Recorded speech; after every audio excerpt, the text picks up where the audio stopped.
सदगुरु नमः। सब प्रेम साहिब बंदगी। संत कबीर और उनके उपदेश। अध्याय 7। हंसा, ये पिंजड़ा नहीं तेरा।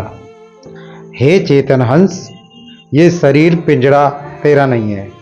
लोग कंकर पत्थर चुनकर महल बनाते हैं और कहते हैं ये घर मेरा है।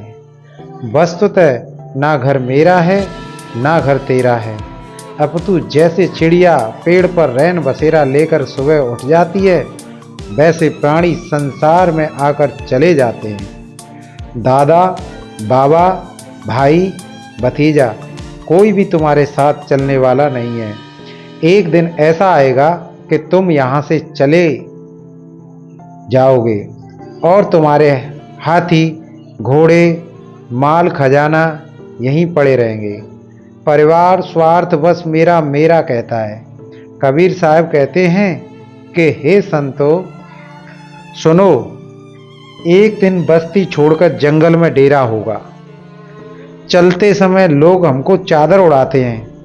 जब प्राण और अंतरात्मा शरीर से निकल जाते हैं, तब दोनों आँखों की पुतलियाँ उलट जाती हैं। जीव के देह से निकल जाने पर जब मृत देह को घर भीतर से बाहर लाते हैं, तब महल, अटारी और सारा इंद्रिय सुख साथ छूट जाता है। पश्चाताप लाश को अर्थी पर रखकर 4 लोग उसे कंधे पर उठाते हैं और रोते रोते रास्ते भर चलते हुए शमशान में पहुंचते हैं। कबीर साहब कहते हैं, हे संतो, जीव के साथ तो माया को कोई वस्तु नहीं चलती, बस उसकी लाश के साथ सूखी लकड़ियां जलकर दोनों राख हो जाती हैं। संसार के सारे लोग यहाँ से शरीर छोड़ छोड़कर चले जाते हैं। यहाँ कोई रहने वाला नहीं है। रावण और कुंभकर्ण जैसे बलवान लोग चले गए और श्री राम, लक्ष्मण, भरत तथा शत्रुघ्न चारों भाई चले गए।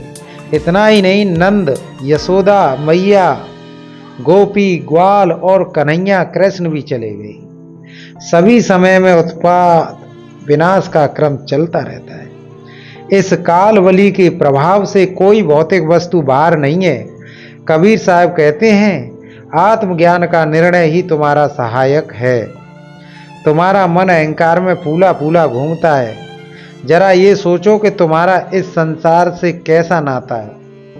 माता कहती है कि ये मेरा पुत्र है। बहन कहती है ये मेरा परिवार है।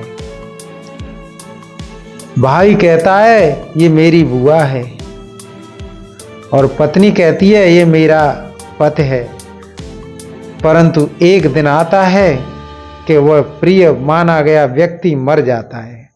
तब उसका पेट पकड़कर माता रोती है, बाँह पकड़ भाई रोता है और उसमें लपटकर झपटकर पत्नी रोती है। परंतु इन सब को छोड़कर हंस अकेला चला जाता है। माता तो जब तक जीती है समय समय मृत पुत्र की याद करके रोती है और बहन 10 महीने रोती है, जब तक कि मृत व्यक्ति की बरसी होती है। और पत्नी तो 13 ही होते तक केवल 13 दिन तक रोती है। उसके बाद वह दूसरा पति खोजती है। मृत शरीर कपड़े में लपेटकर लकड़ी की अर्थी पर रखकर शमशान ले जाते हैं और लकड़ियों की चिता पर रखकर होली के सामने फूंक देते हैं। उसकी हड्डियां लकड़ी के समान जलाती हैं और केस घास के समान, इस प्रकार सोना के समान मानो गई उत्तम काया क्षण में जलकर राख हो जाती है। फिर उस शमशान में कोई उसके पास नहीं आता। कबीर साहब कहते हैं, हे संतो, इस जगत की आशा छोड़ो। इसका नाश कच्चा है एवं इसका नाता भी कच्चा है। अपनी आत्मा से नाता जोड़ो जो नित्य तुम्हारा स्वरूप है। इन्हीं शब्दों के साथ अपनी वाणी को विराम देता हूँ। साहिब बंदगी, अगर विचार अच्छे लगे हों तो चैनल को लाइक करें, शेयर करें, सब्सक्राइब करें। धन्यवाद।